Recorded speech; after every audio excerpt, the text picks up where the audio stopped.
നമസ്കാരം, വെട്ട news on ടൈമിലേക്ക് സ്വാഗതം. കല്യാണം ഇനി വേറെ level. Basid wedding mall, Basid arcade, Poonkottukulam, Tirur. Phone 8075214911.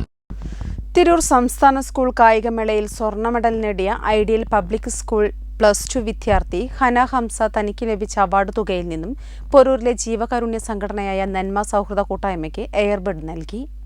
തെയ്യംപാട്ടിൽ ജ്വല്ലറിയിൽ നിന്നും വെറും 2% മുതൽ പണിക്കൂലിയിൽ സ്വർണ്ണാഭരണങ്ങൾ സ്വന്തമാക്കാം. ഉടൻ തെയ്യംപാട്ടിൽ ജ്വല്ലറിയുടെ ഷോറൂം സന്ദർശിക്കൂ. തിരൂർ സംസ്ഥാന സ്കൂൾ കായികമേളയിൽ സ്വർണ്ണ മെഡൽ നേടിയ ഐഡിയൽ പബ്ലിക് സ്കൂൾ +2 വിദ്യാർത്ഥി ഹന ഹംസ തനിക്ക് ലഭിച്ച അവാർഡ് തുകയിൽ നിന്ന് പൊരൂരിലെ ജീവകാരുണ്യ സംഘടനയായ നന്മ സൗഹൃദ കൂട്ടായ്മയ്ക്ക് എയർബഡ് നൽകി. ചടങ്ങിൽ പ്രസിഡന്റ് റഫീഖ് അഹമ്മദ് അധ്യക്ഷത വഹിച്ചു. നാസർ പൊരൂർ, ജാബിർ മാടമ്പാട്ട്, സുനിൽ തിരുനിലത്ത്, ഷിഹാബ്, ഹംസ എന്നിവർ പങ്കെടുത്തു. വെട്ടം ന്യൂസ്, തിരൂർ.